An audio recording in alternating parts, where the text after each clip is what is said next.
So look, this is at Lilydale, this particular project. It's land of the Wurundjeri people. Critical part of this building is its Indigenous involvement. Yarra Ranges Council, which was for, were the first council in Australia to make the apology over 15 years ago. They've set up their own version of the voice back at that time. So right through this project, we've interfaced with the local Indigenous community to design the building, to work it through, to have some sort of relationship. It was a key part of both what the council wanted to do. They do it for everything that's part of their outcomes, but it's also a key part of what you end up seeing as the end result, both inside and outside. Lilydale, again, wineries, as in the previous discussion with Lucy. You know, we've got wineries out there with Healesville. We've also got a lot of trees. We've got the Dandenongs. That sort of colour palette informs the building inside and out. The colours you see here in the vineyard leaves, that starts to inform the outside of the building, but it also grows out of what we have in terms of the quarry, Lilydale Quarry. Do we know about the Lilydale Quarry, jurors? Yeah. The bit you might not know is it's contentious in Indigenous terms. It's Rio Tinto. It was a destruction of a sacred place years ago to create a quarry. So it's a very, very hot topic out there.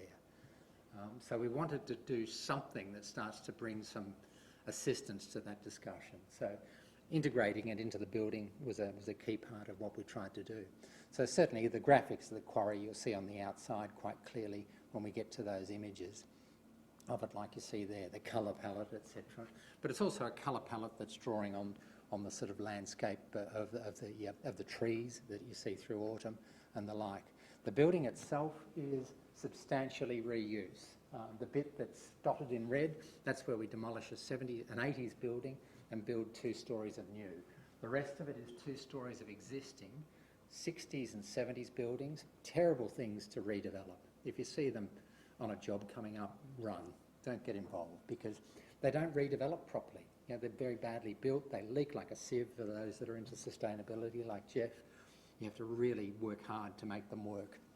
You end up putting as much money into it to redevelop as it is for new.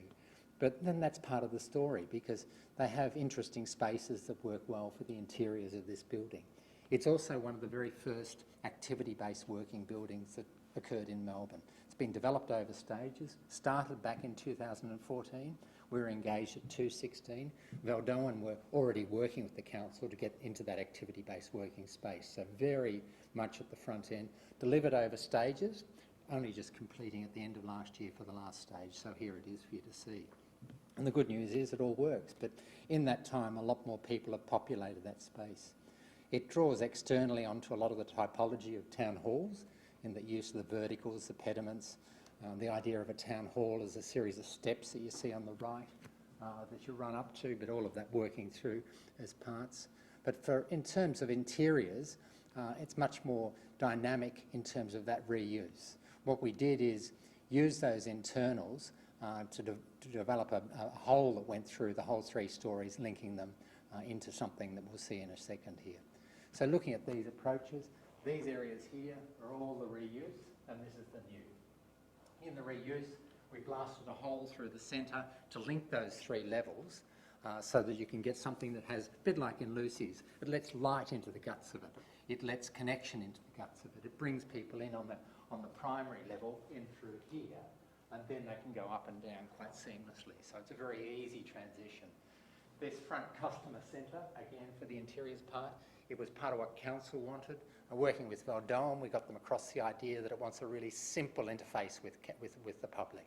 We don't want this thing like you see back in most councils where you have screens in faces of the customers, where you come in to pay your rates or meet a council person for planning.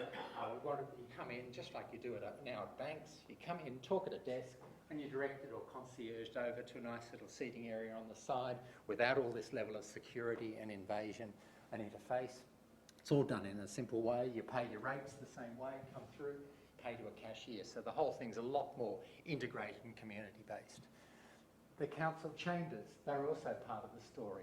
It's all flexible, so it all opens up in terms of operable walls, so we can make it bigger and smaller.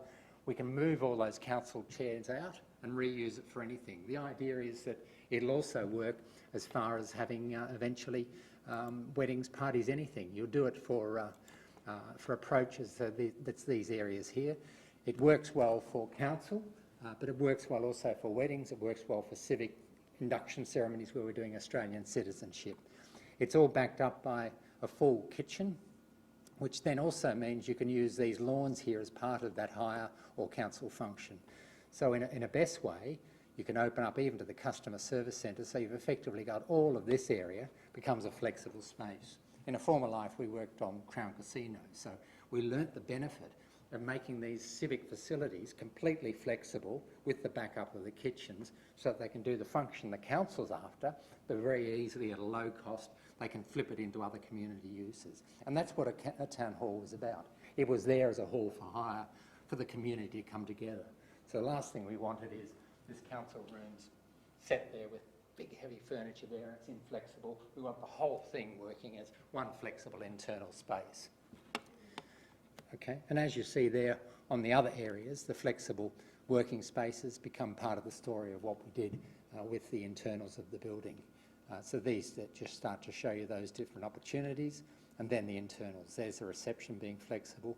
Indigenous artwork, Indigenous wayfinding was all part of the delivery. This is an Indigenous competition for artwork for the different areas of the building that also go to these areas. And here's our happy councillor in his flexible area. Timbers, we had it in the previous talk. They're in here as well. They're all local timbers, internal and outside. A lot of blackbutt, as we heard with Lucy's. Great material to use. It's part of what that area does, part of that catchment of what we see within the Yarra Ranges remit. And it's a beautiful warm material to reuse with the rest of the pallets that we see in this activity-based working approach. The ABW is working because councils have been hit with the COVID sort of working from home approach. 60% usage is what they're getting from staff. This one, because it's so interesting and engaging, 90% are back through a whole week. They've got 90% of usage by staff because it suits their work method. It's more engaging with your colleagues. It's got approaches that match what you're about in terms of technology and operation.